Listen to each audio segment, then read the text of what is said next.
Pilot delays takeoff to remove Black woman. Her top Homeland Security role shocks everyone. What if your entire identity was suddenly called into question without warning? One moment, you're stepping onto a plane, confident and ready for a journey. The next, you're unfairly labeled a threat based solely on someone's baseless assumptions. This is more than just a story about a flight delay. It's a powerful account of prejudice, power dynamics, and the unyielding courage it takes to defend your dignity. Before we begin, where are you watching from today? Let us know in the comments. If you love inspiring stories of resilience and justice, make sure to hit that like button, share this video, and subscribe for more incredible tales. Your support helps us share these impactful stories with even more people. Now let's get into it. The hum of bustling travelers filled the air at Monarch International Airport, where announcements echoed over speakers and suitcases rolled across gleaming floors. Among the sea of hurried faces and shuffled steps was Eliza Stone, a striking Black woman in her late 30s, radiating a calm, yet commanding presence. Dressed in a tailored navy blue blazer and crisp white blouse, she looked every bit the professional, though her demeanor carried something deeper, a quiet confidence that turned heads. Eliza's dark brown skin glowed under the soft airport lights, her smooth complexion a testament to both care and resilience. Her hair, styled in a sleek shoulder-length bob, framed her face elegantly, and her almond-shaped eyes held a sharp intelligence that seemed to notice everything without needing to look twice. Around her neck hung a delicate silver chain, and on her left wrist, a modest watch gleamed, a practical choice that matched her no-nonsense approach to life. She clutched a worn leather briefcase, its edges slightly frayed, a subtle hint at years of service and travel, each mark a story of challenges faced and battles won.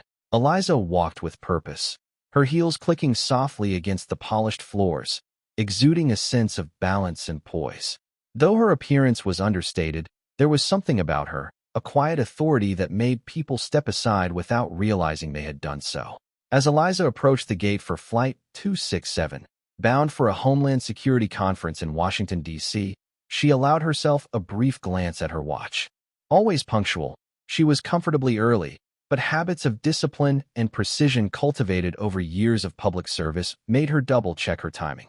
The gate area was already filling with passengers, a mix of business travelers with sleek laptops, families juggling toddlers and carry-ons, and the occasional vacationer lugging oversized souvenirs. Eliza found a seat near the window, her eyes briefly scanning the tarmac where planes taxied under the early morning sun.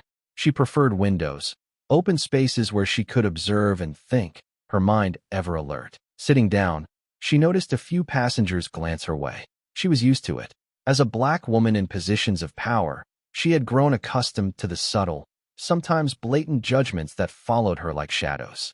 A flicker of curiosity here, a raised brow there. Some were innocent enough, others laced with unspoken questions. But Eliza had learned long ago how to let these glances roll off her back. She had more important things to focus on. Pulling out her phone, Eliza scrolled through her itinerary, her thumb pausing over the name of the conference, strengthening Homeland Security through diversity and leadership. The irony wasn't lost on her. She had spent much of her career proving that diversity wasn't just a buzzword but a necessity, especially in fields where assumptions could cost lives.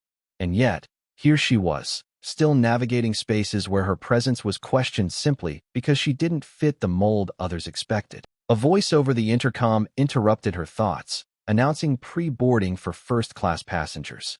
Eliza tucked her phone away, stood, and smoothed the front of her blazer. She approached the line with her ticket in hand, her steps as deliberate as they were graceful.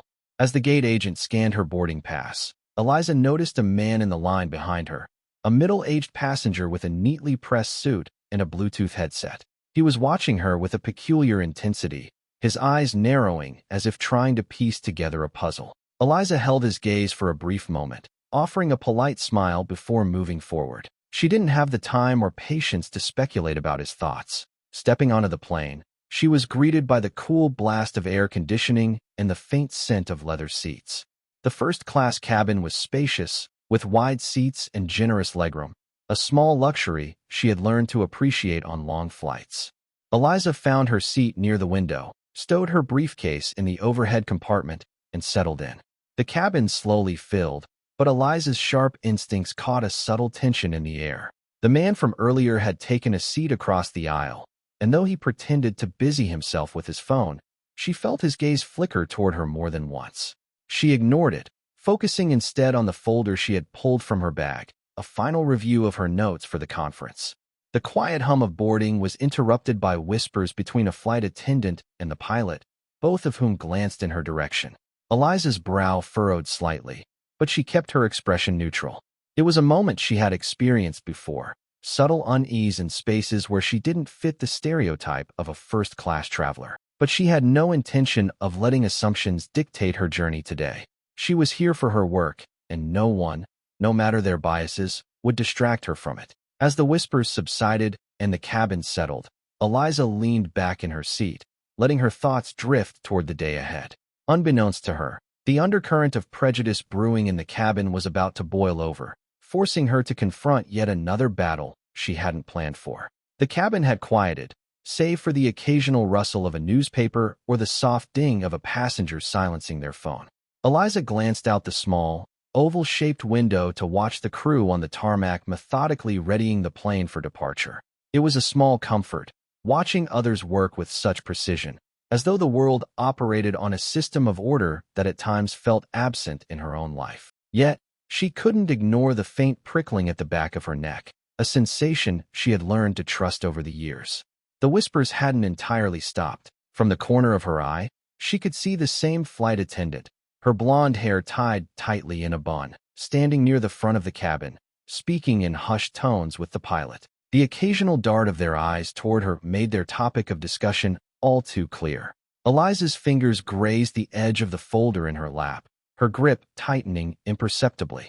She wasn't one to jump to conclusions, but the signs were there. Those small, almost imperceptible gestures that spoke volumes to someone who had experienced them all her life. She forced herself to take a steadying breath. Her training had taught her to remain composed under pressure, but the feeling of being scrutinized, of being othered, still had the power to unsettle her. The murmuring conversation broke as the flight attendant walked briskly down the aisle, her heels tapping lightly against the carpeted floor. She approached Eliza's row, her expression polite but guarded. "Excuse me, ma'am," she said, leaning in slightly, her voice just loud enough to be heard over the low hum of the engines. "Could I see your boarding pass again, please?" Eliza looked up slowly, her calm eyes meeting the attendant's with a hint of steel. "Is there a problem?" she asked, her tone neutral but firm.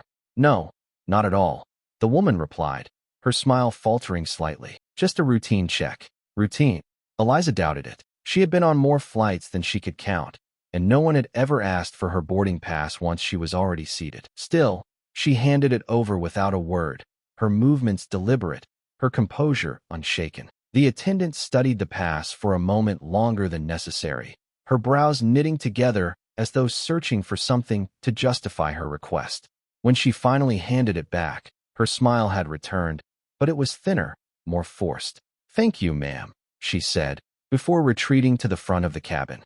Eliza watched her go, her mind turning over the interaction. She could feel the eyes of the man across the aisle on her again, his scrutiny now less subtle. He leaned slightly in his seat, his Bluetooth headset still perched on his ear, though he seemed to have abandoned his pretense of being engrossed in a conversation. "Is there a problem?" she asked, her voice cool but unmistakably directed at him. The man blinked, startled at being addressed directly.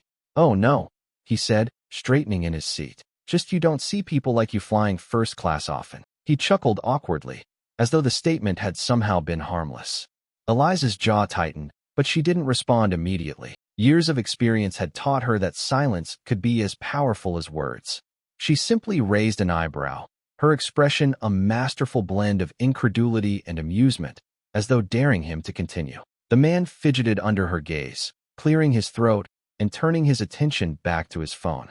Eliza allowed herself a small, inward smile. Sometimes the best way to confront ignorance was to let it wither under the weight of its own audacity. But the moment of satisfaction was short-lived. The pilot's voice crackled over the intercom, breaking the uneasy silence in the cabin. "Ladies and gentlemen, this is your captain speaking. Due to a minor security concern, we'll be experiencing a short delay before takeoff. We appreciate your patience and cooperation as we resolve this matter. The words hung in the air, heavy and ominous. Eliza felt the tension in the cabin shift, the subtle glances in her direction growing more frequent and pointed. A security concern. She knew the phrase was vague enough to encompass any number of scenarios, but coupled with the earlier whispers and the flight attendant's request for her boarding pass, the implication was clear. Her heart began to beat a little faster, though outwardly she remained calm. She had faced far worse situations in her career, but there was something uniquely exhausting about these moments. The constant need to justify her presence, her right to occupy a space others deemed unsuitable for her. As she sat there, silent and still, the flight attendant reappeared, this time accompanied by the pilot himself. Captain Masters was tall and broad-shouldered, his crisp uniform lending him an air of authority that he clearly relished. He stopped a few feet from Eliza's seat, his hands clasped behind his back, his expression a careful mask of professionalism. "Ma'am," he began, his voice deep and measured, "I'm going to have to ask you to step off the plane for a brief security check. It's a standard procedure, nothing to be concerned about." Eliza looked up at him, her face unreadable. "A security check?" she repeated, her tone steady. "May I ask what prompted this?" The pilot hesitated, a flicker of discomfort crossing his face. "It's just a precaution," he said, avoiding her gaze. "I'm sure you understand." "I understand that I've already been through security," Eliza replied, her voice calm but edged with steel. "And I understand that I've provided my boarding pass, which was verified, not once but twice. So, unless you can provide a specific reason for this precaution, I see no need to leave my seat." Her words hung in the air, a quiet challenge. Around her, passengers shifted uncomfortably in their seats, the tension in the cabin growing palpable. The pilot's jaw tightened, his professional facade slipping ever so slightly. "I'm afraid I must insist," he said, his tone harder now. "If you refuse, I'll have no choice but to involve airport security." Eliza tilted her head slightly, her gaze steady and unflinching. "Then I suggest you do that," she said, "because I have no intention of leaving this plane without a valid explanation." The pilot blinked, clearly unprepared for her defiance. The murmurs in the cabin grew louder, passengers whispering among themselves, their eyes darting between Eliza and the flight crew. Unmoved, Eliza leaned back in her seat, folding her hands in her lap. She wasn't going anywhere, and she wasn't backing down. The cabin felt heavy, as if the air itself had thickened with the unspoken tension. Eliza remained seated, her posture steady, her gaze unwavering. Her fingers rested lightly on the armrest, her composed demeanor masking the simmering frustration beneath. The sound of shuffling feet and the occasional cough punctuated the silence, a thin veneer of normalcy over a situation that was anything but. Captain Masters stood motionless for a moment, the authority of his position now in a quiet standoff with the calm resolve of the woman before him. Eliza's refusal to comply wasn't loud or disruptive. It was deliberate, measured, and all the more disarming for it. Finally, the pilot turned to the flight attendant standing behind him.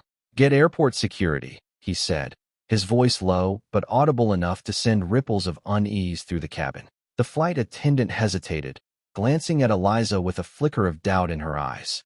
"Are you sure, Captain?" she asked, her voice softer now, almost uncertain. "Yes," Masters said firmly, his gaze never leaving Eliza. "We need to resolve this immediately." The attendant nodded and quickly disappeared toward the front of the plane. The sound of her heels clicking against the aisle carpet lingered, a reminder of the heightened stakes now in play.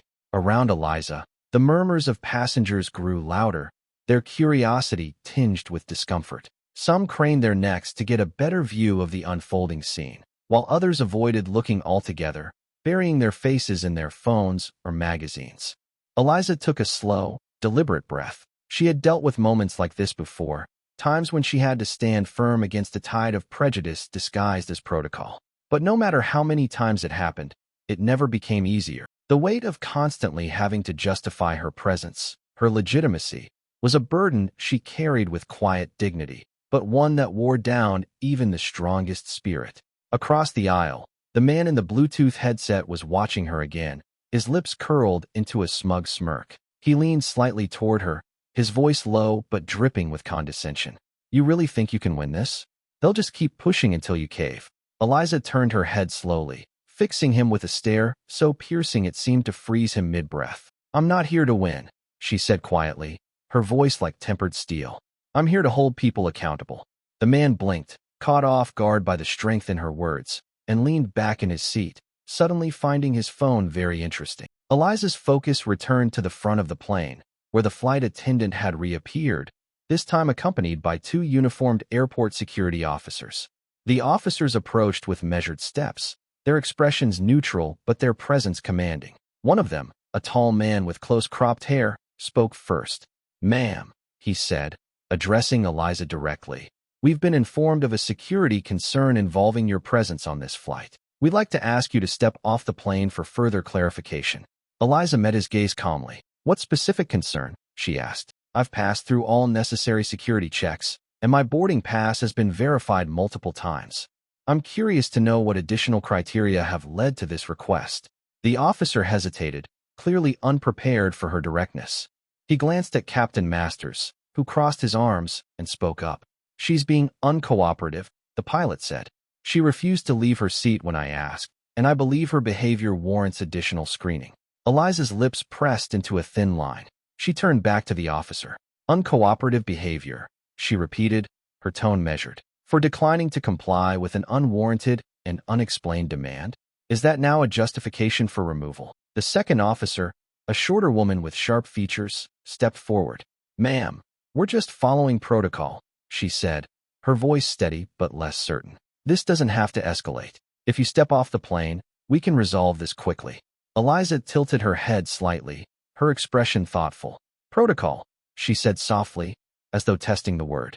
"I've spent my career ensuring that protocols are fair, lawful, and transparent. Can you honestly tell me this request meets all three criteria?" The officers exchanged a glance, a flicker of doubt passing between them. Eliza's calm defiance was beginning to unravel the script they had expected to follow. The murmurs in the cabin grew louder, passengers shifting uncomfortably in their seats. A middle-aged woman sitting 2 rows behind Eliza leaned forward, whispering to the person next to her, "This doesn't feel right. She hasn't done anything." Eliza caught the words, but didn't react. She remained focused on the officers, her composure unshaken. "If I leave this plane," she said, her voice steady and deliberate, "it won't be to satisfy a baseless claim. It will be to ensure that those responsible for this situation are held accountable. Now, if you have a legitimate reason to remove me, I suggest you present it." The taller officer opened his mouth to respond, but before he could speak, the sound of hurried footsteps interrupted him. All eyes turned toward the cabin entrance, where 2 figures in suits had appeared, their presence immediately commanding attention. Eliza's lips curled into a faint smile as she recognized them. Colleagues from Homeland Security, her colleagues. The atmosphere in the cabin shifted, the tension morphing into something electric and uncertain. Captain Masters stiffened, his confident posture faltering as the newcomers strode down the aisle, their eyes scanning the scene with practiced precision. "Miss Stone," one of them said, his voice cutting through the murmurs like a knife. "Is there a problem here?" Eliza turned to him, her calm demeanor intact. "That depends," she said evenly, "on how this situation is resolved." The officers and flight crew exchanged uneasy glances, the weight of the moment pressing down on them. Eliza's quiet strength had tipped the balance of power, and for the first time since the ordeal began, it was clear that the lines had been redrawn. This wasn't just a matter of protocol anymore. It was a matter of justice.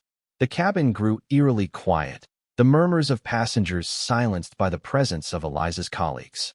Their tailored suits and purposeful strides exuded authority, a stark contrast to the flustered demeanor of the flight crew. The taller of the 2 men, Agent Scott, carried himself with a calm confidence that mirrored Eliza's own. His dark suit was immaculate, his Homeland Security badge glinting subtly at his waist. The second agent, Agent Brooks, a woman with sharp eyes and a commanding presence, took in the scene with a single sweeping glance. She was slightly shorter than Scott, but no less imposing. Her dark hair was tied back neatly, and the lines of her face suggested someone who had seen and handled far worse situations than this. Agent Scott addressed the taller airport security officer first, his tone neutral but firm. "I understand there's been a security concern regarding this passenger," he said, gesturing subtly toward Eliza. Can you explain the basis for this concern? The officer shifted on his feet, glancing uneasily at Captain Masters. The pilot flagged her as uncooperative, he said. He requested additional screening before departure. And what behavior prompted this request? Brooks asked, her voice slicing through the tension like a blade. She folded her arms, her gaze fixed on the pilot, who suddenly seemed less sure of himself. Captain Masters cleared his throat, his cheeks flushing slightly. She refused to comply with my instructions to step off the plane, he said. That, combined with certain observations, raised concerns about her intentions. Certain observations? Eliza spoke for the first time since her colleagues arrived, her voice calm but cutting. Would you care to elaborate? Captain Masters hesitated, his eyes flickering to the passengers, now openly watching the exchange. It's not about race, he said defensively, though no one had yet suggested it was. It's about maintaining the safety of everyone on board. Eliza's colleagues exchanged a glance. Scott's jaw tightened almost imperceptibly, while Brooks's lips curved into a faint, knowing smile, one that held no humor. She turned to Eliza. Miss Stone, she said, her tone formal. Would you like to address this, or shall we? Eliza leaned back slightly in her seat, her gaze steady on the pilot. I think Captain Masters has made his assumptions clear, she said. But I'd be interested to hear how those assumptions align with established security protocols. Brooks nodded and stepped closer to Masters, her posture calm but unyielding. Captain, she said, her voice carrying a weight that demanded answers. You're suggesting that this passenger, who has passed through TSA screening, presented a valid boarding pass, and exhibited no behavior to suggest a threat, should be removed based on your observations? Masters bristled, his authority slipping through his grasp. I don't have to explain myself to you, he said, though the falter in his voice betrayed his uncertainty. This is my plane, and I'm responsible for its safety. That's where you're mistaken, Scott said, his voice steady but laced with steel. You're responsible for following federal aviation guidelines, and those guidelines don't permit arbitrary decisions based on personal biases. The words hung in the air, heavy and undeniable. Masters looked as though he wanted to argue, but found himself at a loss for words. Brooks turned her attention to the flight attendant, who stood frozen a few steps away. Were you involved in this decision? She asked, her tone softer but no less firm. The woman hesitated, her eyes darting to the pilot before she answered. I only relayed the concerns from another passenger, she said. The captain made the final call. And this passenger, Brooks pressed, did they specify any behavior or actions that warranted concern? The flight attendant's face reddened. No, she admitted. They just said they felt uncomfortable. Brooks' sharp gaze pinned Masters once more. So, to summarize, she said, her voice calm but unrelenting, this entire situation stems from an unnamed passenger's discomfort and your personal interpretation of that discomfort as a security risk? The passengers began to murmur again, their whispers growing louder as the truth of the situation came to light. Across the aisle, the man with the Bluetooth headset shifted uncomfortably, his earlier smugness now replaced with unease. Masters straightened, his face flushed with anger and embarrassment. I don't have to justify myself to you, he said, his voice rising slightly. I have the authority to make decisions for the safety of this flight. And we have the authority to hold you accountable for those decisions, Scott said, his voice cutting through the rising tension like a whip. Ms. Stone is not only a highly respected member of Homeland Security, but also a federal official with the full weight of the law behind her. Your actions today are not only unfounded, but potentially discriminatory, and that is something neither this department nor this airline will tolerate. Eliza watched the exchange quietly, her calm exterior masking the mix of emotions churning inside her. She wasn't surprised by the pilot's defensiveness or the way his authority crumbled under scrutiny. She had seen it before, how quickly prejudice fell apart when held up to the light. But there was something deeply satisfying about seeing it happen so publicly, with her colleagues standing firmly at her side. Brooks took a step back, her gaze sweeping over the cabin. We'll be filing a formal report on this incident, she said, her voice carrying to every corner of the plane. In the meantime, Captain Masters, I suggest you consider the consequences of your actions before making such decisions in the future. Masters opened his mouth to respond, but seemed to think better of it. Instead, he turned on his heel and walked briskly toward the cockpit, his shoulders stiff with frustration. The cabin erupted into soft applause as the tension broke, passengers nodding approvingly at Eliza and her colleagues. Eliza inclined her head slightly in acknowledgement, but didn't smile. This wasn't a victory. It was a reminder of the work that still needed to be done. Scott leaned down slightly, his voice low. "Are you all right?" Eliza nodded, her gaze steady. "I am," she said. "But this isn't over." "No," Brooks agreed, her eyes narrowing as she watched Masters retreat. "It's just beginning." As Captain Masters disappeared into the cockpit, the energy in the cabin shifted yet again. Though the passengers had returned to their seats and resumed their routines, the tension lingered like a storm cloud refusing to dissipate. Eliza, however, remained still, her posture as composed as ever, though her mind churned with thoughts she would never allow to show on her face. Agent Scott and Agent Brooks stood near her row, their presence a silent but powerful statement of support. The taller agent leaned slightly closer to Eliza, lowering his voice so that only she could hear. "This isn't the first time we've dealt with something like this," he said, his tone steady but tinged with frustration. "It's becoming disturbingly common." Eliza nodded subtly, her eyes focused on the cabin ahead. "Common doesn't make it acceptable," she replied, her voice calm but firm. "And it doesn't make it any less exhausting." Brooks, who had been quietly observing the passengers nearby, added in a lower voice. "Exhausting, yes, but necessary. If people like Captain Masters aren't challenged, this cycle continues unchecked." "You handled that perfectly, Eliza." Eliza offered a faint smile, though it didn't quite reach her eyes. "Thank you, Brooks, but I don't feel like I should have to handle anything. I just want to fly to a conference like any other passenger." Brooks gave her a knowing look, but said nothing more. Some truths didn't require elaboration. The murmurs in the cabin had subsided into a quiet hum of activity. Passengers flipped through in-flight magazines, adjusted their carry-ons, or stole glances at Eliza when they thought she wasn't looking. Across the aisle, the man with the Bluetooth headset had gone unusually quiet, his earlier smugness replaced by a nervous energy. He avoided her gaze entirely, shifting in his seat as though trying to disappear into it. Eliza turned her attention to the window. Outside, the sun had risen higher, casting the tarmac in a bright golden light. A line of planes waited their turn to take off, their engines humming softly in the background. It was a scene she had seen countless times, but today it felt different, charged with a sense of unease that seemed to extend beyond the confines of the cabin.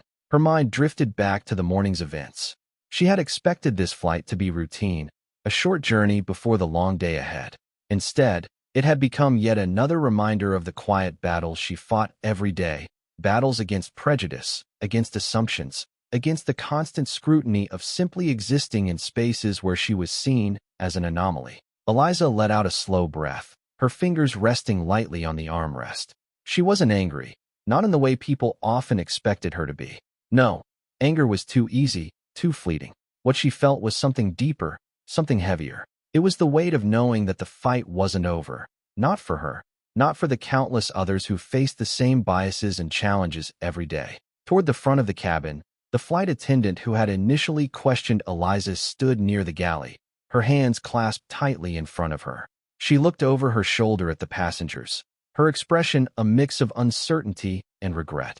Her earlier confidence had been replaced by a palpable unease, as though she were beginning to grasp the gravity of her actions.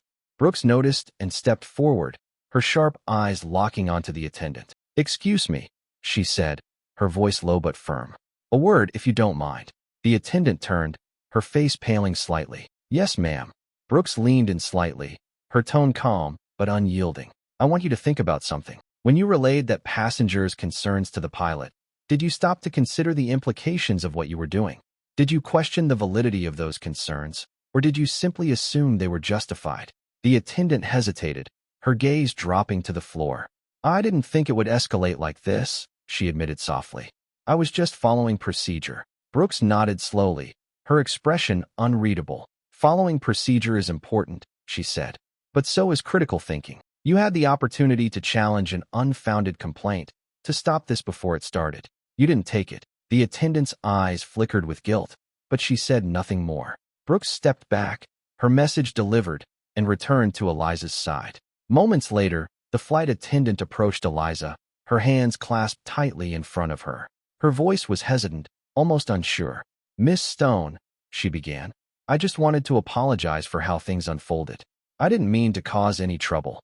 Eliza looked up, her expression neutral. She studied the woman for a long moment, noting the nervousness in her stance, the way her hands trembled slightly. Apologies are a start, Eliza said finally, but they're only meaningful if they come with change. Will this change the way you approach situations like this in the future? The flight attendant blinked, caught off guard by the directness of the question. I'll do my best, she said softly. Eliza nodded, her tone softening slightly. That's all anyone can ask for. Thank you. The woman nodded quickly and retreated, leaving Eliza to her thoughts once more. The minutes ticked by, and the cabin crew moved about with a renewed sense of urgency, preparing for the delayed takeoff. Captain Masters remained in the cockpit, his voice absent from the intercom, leaving the first officer to deliver the announcements. Agent Scott glanced at his watch, then at Eliza. It looks like things are finally moving, he said quietly. Eliza gave a small nod, but said nothing, her gaze still fixed out the window. She didn't need words to express the quiet resolve that had settled over her. This battle might be over, but the war was far from won. As the engines roared to life and the plane began to taxi toward the runway, Eliza closed her eyes for a moment, allowing herself a brief reprieve from the weight of the morning's events. She had fought this fight not just for herself, but for every person who had ever been made to feel like they didn't belong. And in that moment, as the plane lifted off the ground, she felt a quiet but unshakable determination take root within her. This wasn't just her story, it was a call to action, a reminder that justice required vigilance, courage, and the unwavering belief that change was possible. And Eliza Stone was more than ready to answer that call. As the plane ascended into the clear morning sky, the hum of the engines filled the cabin, a soothing sound to some, but a constant reminder to Eliza of how close she had come to being unjustly removed from this flight. The world below grew smaller, the sprawling city reduced to a patchwork quilt of tiny buildings and winding roads. Eliza exhaled quietly, leaning back in her seat. Her thoughts swirled, but she kept her expression serene, unwilling to show even a hint of the turmoil inside her. The passengers around her had mostly settled into their routines, flipping through magazines, typing on laptops, or dozing off with their heads tilted awkwardly against headrests. Yet Eliza could still feel the occasional glance, a fleeting look of curiosity or unease. She was used to this. Being both visible and invisible was a paradox she had navigated her entire life. But one glance lingered. From across the aisle, the man with the Bluetooth headset, the same man who had earlier taunted her with smug comments, was now staring openly, a strange mix of unease and curiosity in his eyes. His earlier arrogance had given way to something harder to define. Eliza didn't acknowledge him at first, but as the silence between them stretched, she turned her head slightly, raising an eyebrow in quiet challenge. "Is there something you'd like to say?" she asked, her voice calm but firm. The man hesitated, shifting in his seat. His fingers fidgeted with the edge of his tray table. "I didn't mean anything by what I said earlier," he began awkwardly. "It's just you don't see people like you in first class very often." Eliza tilted her head, her expression neutral but sharp. "People like me," she repeated, her tone deliberately even. He flushed, his hands gripping the armrests as he stumbled to explain. "I just meant you're obviously accomplished." I didn't realize his words trailed off, his discomfort growing. "Didn't realize what?" Eliza pressed, her gaze unwavering. "That you were with Homeland Security," he finished weakly, as though the words somehow absolved him. Eliza let the silence hang for a moment before responding. "You didn't need to know my profession to treat me with basic respect," she said quietly. "That's something I'd hope we could all offer one another, regardless of titles or assumptions."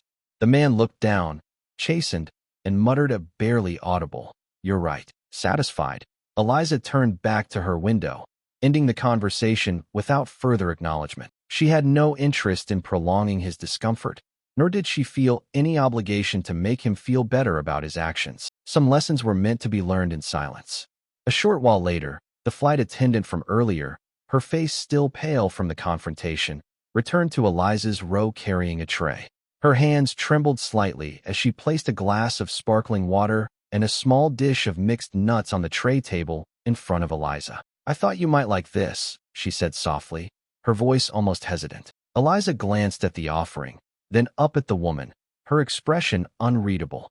"Thank you," she said simply, her tone neither warm nor cold. The attendant lingered for a moment, as though debating whether to say more. Finally, she added, "I really am sorry for everything that happened. I should have handled it differently." Eliza studied her for a long moment, her sharp eyes taking in every detail, the slight quiver in her voice, the nervous way she clutched the edge of her uniform. There was sincerity in her words, but Eliza knew apologies, while meaningful, were just the beginning. "I appreciate your apology," Eliza said finally, her voice measured. "But remember, actions carry weight. What you choose to do next time will matter far more than words." The attendant nodded quickly, her cheeks flushing with a mix of shame and determination. "I understand," she said, before retreating down the aisle. As the flight progressed, Eliza found herself immersed in her conference notes, her focus returning to the work that awaited her in Washington. She was reviewing the agenda for the day when a voice interrupted her concentration. "Excuse me, Miss Stone?" She looked up to see a young woman standing tentatively in the aisle. She was dressed casually in a pale yellow sweater and jeans, her dark hair pulled back into a loose ponytail. There was something earnest in her expression, a mix of admiration and uncertainty. "Yes," Eliza said, closing her folder and giving the woman her full attention. "I don't mean to bother you," the woman began, her voice soft, "but I couldn't help overhearing what happened earlier. I just wanted to say thank you for standing your ground." Eliza's brow furrowed slightly, surprised by the woman's words. "Thank you," she said, her tone warm but curious. "May I ask why it struck you?" The woman smiled nervously, her fingers twisting the strap of her bag. "I'm a law student," she admitted, "and I've been reading a lot about cases of discrimination and how people in positions of power handle them. Seeing you, it reminded me why I chose this path. People like you inspire people like me." Eliza felt a small, genuine smile tug at her lips. She gestured to the empty seat beside her. "Would you like to sit for a moment?" The woman's eyes lit up, and she quickly took the offered seat. They spoke for several minutes, Eliza sharing insights from her career and the importance of resilience in the face of adversity. The conversation was brief, but it left Eliza with a renewed sense of purpose. Sometimes the most unexpected encounters carry the most profound meaning. As the plane began its descent, the first officer's voice came over the intercom, thanking the passengers for their patience and cooperation during the earlier delay. There was no mention of the incident with Eliza, and Captain Masters remained notably silent. Yet Eliza couldn't help but wonder what conversations were happening behind the closed door of the cockpit. Before landing, one of her colleagues, Agent Brooks, leaned across the aisle to speak quietly. "Captain Masters has already been flagged for an internal review," she said. "It won't end here." Eliza nodded, her expression thoughtful. "Good," she said simply. "It shouldn't." The plane touched down smoothly, the jolt of the wheels meeting the runway grounding Eliza in the present moment. As the passengers began gathering their belongings, a few offered her polite nods or murmured words of support. Eliza acknowledged them with quiet grace but didn't linger on their gestures. As she stepped off the plane, flanked by Agents Scott and Brooks, she felt the weight of the morning's events settle into something more manageable. It hadn't been an easy journey, but it had been a necessary one, a reminder that every stand taken, every voice raised against injustice, added to the collective momentum for change. And for Eliza Stone, that was more than enough reason to keep fighting. Days after the flight, Eliza found herself back in her Washington, D.C. office, her desk neatly organized, but her thoughts far from the stack of reports awaiting her review. She stared at the window, overlooking the cityscape, the buzz of traffic below a constant reminder of the world moving forward. The memory of Captain Masters and his baseless accusations lingered in her mind. She had faced worse, but something about his brazen disregard for fairness gnawed at her. Her reflection was interrupted by the chime of an email notification. She turned to her laptop and opened the message from Brooks. The subject line read, "Follow up, Captain Masters incident." The email outlined the results of the airline's internal investigation, spearheaded in part by Eliza's formal complaint. The words were clinical, written with the precision of corporate language, but their meaning was clear. Captain Masters had been suspended from duty, pending further disciplinary action. It detailed the findings, how the pilot's actions had violated company policies, how his assumptions had no basis in fact, and how his decision had not only endangered the airline's reputation, but also put it at risk of legal consequences. Eliza's calm, measured response during the incident, combined with the testimony of her colleagues and several passengers, had left no room for doubt about who was in the wrong. The airline had also acknowledged systemic issues within its training protocols.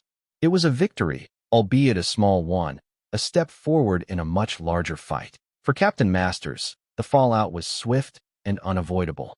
His world, once anchored in the confidence of his position, had become unsteady. Sitting alone in a sparsely furnished conference room, he faced a panel of airline executives and human resources personnel. Their faces were neutral, but their questions carried a weight that left little room for excuses. "Captain Masters," began the lead investigator, a no-nonsense woman with sharp glasses perched on the bridge of her nose. "We've reviewed the statements from passengers, crew, and Miss Stone herself. Your decision to flag her as a security concern lacked justification. Can you explain why you acted as you did?" Masters shifted uncomfortably in his chair. His uniform, once a source of pride, now felt heavy on his shoulders. "I was trying to ensure the safety of the flight," he said, his voice defensive but faltering. "She refused to comply when I asked her to step off the plane. Because she had no reason to comply." The woman interrupted, her tone cool. "Your actions were based on what appears to be personal bias, not any actionable security concern. Do you deny this?" Masters hesitated, his hands gripping the edge of the table.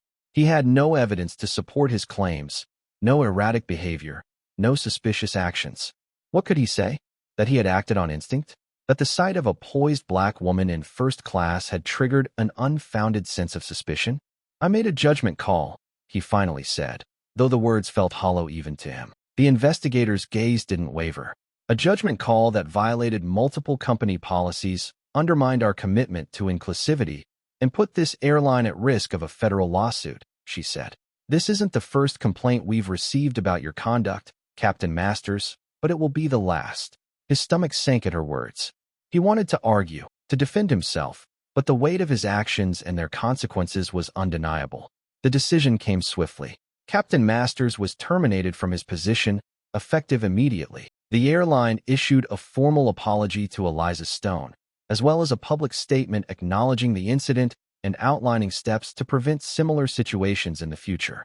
These included mandatory bias training for all employees and a review of security protocols to ensure fairness and accountability. For Masters, the loss of his career was devastating. He had spent decades in the cockpit, his identity tied to the role he had worked so hard to achieve. Now, stripped of his uniform and his authority, he was left to grapple with the consequences of his actions and the biases he had long ignored. Sitting in his modest apartment, Masters stared at the letter of termination in his hands. The words blurred as he thought back to that day on the plane. He had convinced himself that he was acting in the best interest of safety, but deep down, he knew the truth. He had allowed prejudice to cloud his judgment, and it had cost him everything. When Eliza read the news of Masters' termination, she felt a mix of emotions. There was satisfaction, yes, a sense that justice had been served, but there was also a lingering sadness. She didn't revel in his downfall. She wasn't built that way. What she wanted, what she always fought for, was change, not just for individuals, but for the systems that allowed such behavior to persist. That evening, she sat at her dining table, a cup of tea steaming gently in her hands. She thought about the young law student who had approached her on the plane, about the passengers who had offered quiet nods of support, and even about the flight attendant who had apologized. Every one of those moments reminded her why she did what she did. Change was slow, often frustrating, but it was possible. And for every Captain Masters in the world, there were people willing to learn, willing to fight for better.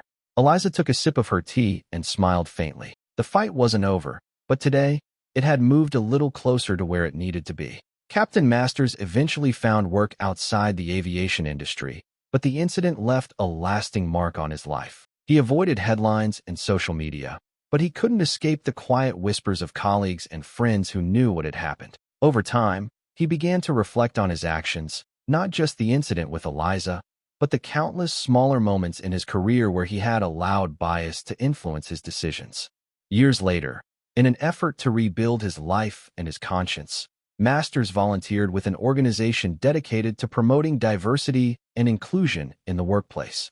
It was a small step, but one that hinted at the possibility of growth. For Eliza, the incident became another chapter in her lifelong fight for justice. a reminder of the progress that still needed to be made and the importance of standing firm, even when the odds seemed insurmountable. Because in the end, every stand taken, every voice raised, brought the world closer to the change it so desperately needed. Justice was finally achieved, not just for Eliza, but for everyone who has ever been unfairly judged. This story isn't just about one moment on a plane. It's a powerful reminder of resilience and the importance of standing up for what's right. If this story inspired you, share it with someone who needs encouragement, and follow us for more tales of truth, courage, and hope. Thank you for watching, and we'll see you in the next story.